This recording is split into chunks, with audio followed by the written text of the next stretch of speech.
Welcome to another episode of your favorite libertarian. Today we're going to be reviewing two things: the Foundation Shotgun class itself by MDFI, and also the belt and other related gear that I brought to the class, how that did.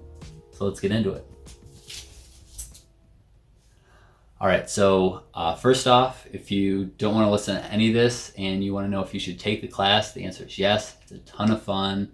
I learned a lot, and it's just what more can you ask for, being able to shoot a shotgun all day and shoot it fast too.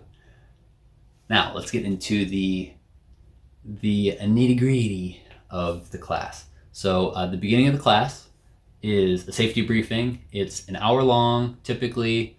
From the 3 classes that I've taken with them, that's been about standard for them. And the safety briefing is really good. There's some real life stories of how if you don't follow the rules, bad things can happen. So I thought that was good. And then after the safety brief, there was a show and tell of all the shotguns that were brought out, which was cool because I'm a big gear and gun guy. And it was cool to see all the different shotguns laid out. And the different types of shotguns were talked about, because in the drills and different things that he's going to be teaching, there are going to be different ways to do that based on what platform you're running. So it was broken out into 3 categories. There were pump action shotguns or manuals. There were semi-auto shotguns that were dumb semi-autos, and then were semi-auto shotguns that were smart semi-autos. And that was interesting because I didn't really know about that third option. But I guess some semi-auto shotguns, mine isn't like that, mine's a dumb semi-auto, but some shotguns, they can tell when you're manually trying to do stuff and it's not just the gun cycling rounds, and it'll stop things from happening or it'll help with things. There's specific buttons you have to press. So I'm really glad that I don't have one of those, because I don't want to have to remember any of that if I'm using a semi-auto shotgun for anything serious. So that was cool. And next thing that was covered, the second or the first thing that was covered was shotgun recoil mitigation, which was really helpful for 2 reasons. One, the obvious reason of if you're shooting 300 rounds of birdshot, 15 rounds of slugs, 15 rounds of buckshot in one day, it's going to be pretty important. So it was good just for the recoil mitigation, taming the wild beast that is a 12 gauge shotgun. And then secondly, for me and probably for others in the class, it helped me shoot a lot faster. So I could keep my my bead on the target and bring it back way faster with this technique. I'm not gonna say what it is, because I want you guys to experience it for yourself and be able to take the class and go to trainmdfi.com. They're not, by the way, they don't even know that I'm doing this review, so they're not paying me. I'm not getting any free classes. The only discount I get is the alumni discount for already being a student. But yeah, so check them out. But either way, that was really helpful, and I'm glad that was covered at the beginning of the class and he didn't make us suffer halfway through and then say, all right, do you want to know how to make this not suck? So then after that, there was there were a bunch of drills that we went through that were really helpful for reloading, because as they say in the class, we will not accept an unloaded gun. So shotgun is very important when you're not shooting, that you're reloading. So we talked about a lot of ways to feed the gun, a lot of different things like that, various other drills. And at one point we got into the mindset, which was really good. The mindset of before shooting, the mindset during shooting, and then also the mindset after shooting. So I think that's really important, because I don't think every training company meets all those criteria. It's some cases it's just, here's how to shoot this. In other cases, there's no mindset at all. So that was really good. I really like that. What else was really cool, because it's shotgun, if we put up a target like this and shot buckshot or birdshot or whatever, after a few rounds, it would just be a giant hole that we'd be shooting through. So what was really cool about this class is it's all steel. So you have, I think, a 10 by 10 steel target per lane. So that was really fun, being able to shoot steel all day. The other thing that was really cool is that for the people in the class, there was an odd number of people because there was a cancellation last minute. So I think I must have been the last person to get into the line, and like everyone had a buddy. So there were two lines. There was like line 1 and line 2, and everyone had a buddy. So one person could watch while the other person was doing it, and vice versa, and they could make sure that they were doing everything right and everything was good and safe and all that stuff. So it was really nice that we had that. And one of the trainers just was behind me making sure I was doing stuff, but I was able to actually do both lines. So I could do line 1 and then I would just get more ammo and go back to the line, and I'd do line 2. So I was continually shooting throughout the day apart from the breaks, which was awesome. And actually I brought the recommended amount. I didn't bring any extra. Well, no, I lied. I brought, I think, 100 extra rounds. I didn't end up using any of them. And on top of that, I still had 100 extra bird shot, and I think all my slugs, and maybe 5 rounds of buckshot left after the class. So even with doing 2 lines, we didn't shoot that many, because there was a lot of stuff where it was like, just shoot as many as you want on this particular drill until you don't want to shoot anymore, and then go to reloads and do the other stuff.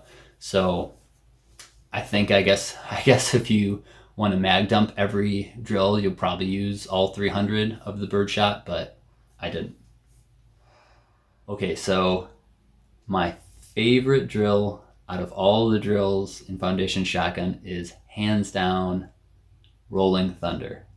Now, I don't want to give too much away because I really want you guys to take the class, but let's just say that it is the most American thing you can do with a shotgun.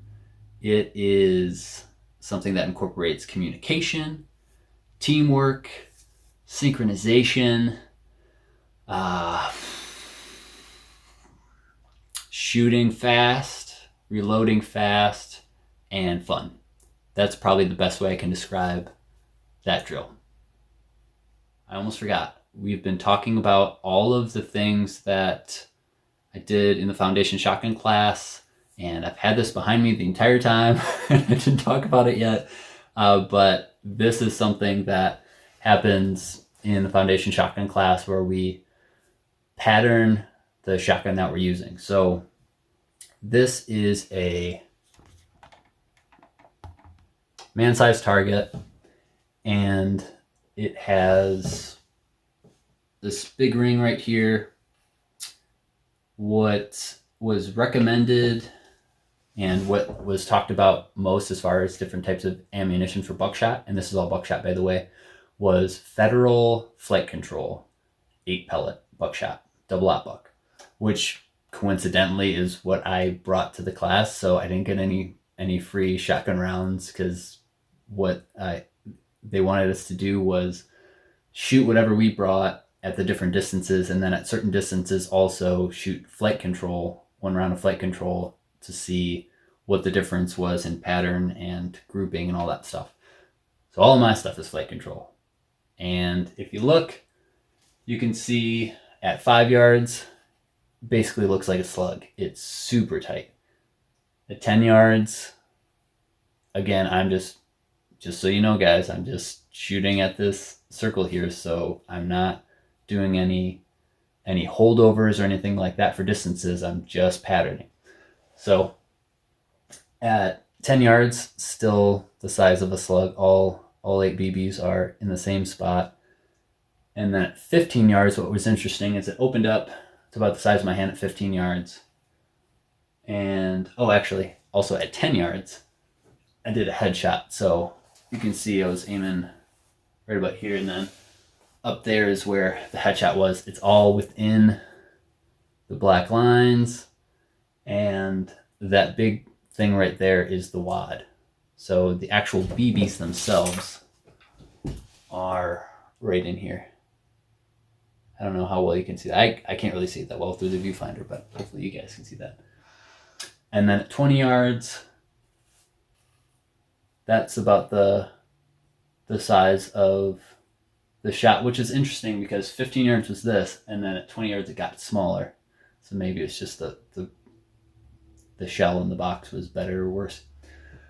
And then I also did another one at 20 yards right here, and about the size of my hand this way.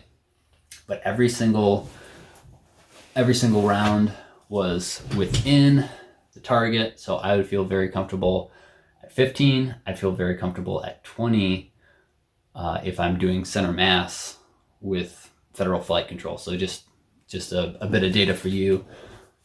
Caveat to that is everyone's shotgun is different. So you could shoot the same thing through yours and it could shoot like garbage. I could have a really expensive shotgun, but for some reason, Wolf 12 gauge buckshot works really well and pattern's really tight. That actually happened with one of the guys in our class. So take it with a grain of salt, but I just thought that was very interesting. So of course we're able to take these targets home, and yeah, that's what we found out from that.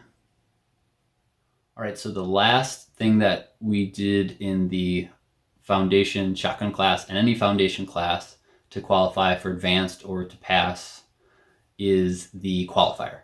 And the qualifier for shotgun consists of a total of 10 rounds, and that's spaced over 4 different drills, and each drill you have to do within 6 seconds.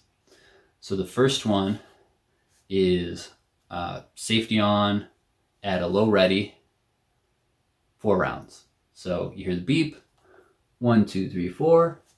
That's the first one. The second one is at the buzzer from a high ready, beep, safety off, 1, 2, 3, and that's the second one. The third one is firing 1 round from high ready, low ready, doesn't matter. Firing 1 round, then emergency reload, and then firing that round. So for me, I just held it up here. I held the extra round up here and fired the 1 round, put it in, closed it, fired the other round. Then the fourth one is a ammunition select. So not firing any rounds, you can start at any position. I chose to do a high ready because it was easier for me to load. So at the buzzer, loaded 1 round, racked it to get that round from the tube into the chamber so that it would be the correct ammunition, and boom. So all those you need to do 6-second part times, complete all 4, and then you qualify. If you do 10 out of 10, it's advanced. If you do 8 out of 10, you pass. So what was cool for me is that because I had the ability to do line 1 and line 2, I was able to do the qualifier twice, and I scored advanced twice, which was super awesome. It was a ton of fun to have the stress of the time and all that stuff. Okay, so let's talk about the gear that I brought. So if you remember from the last video, I had this shot shell holder, and I had this Condor dump pouch, and then the belt itself. The belt itself worked great. It was rigid, stayed in place, and no complaints about the belt setup. What I ended up ditching, like right at the beginning of the class, is this. And the reason being, the way that MDFI teaches shotgun foundation and above, any time you take your firing grip off of the gun is not good. So you, for me, this was right-handed, so I would be throwing the shotgun. Here, I'll show you.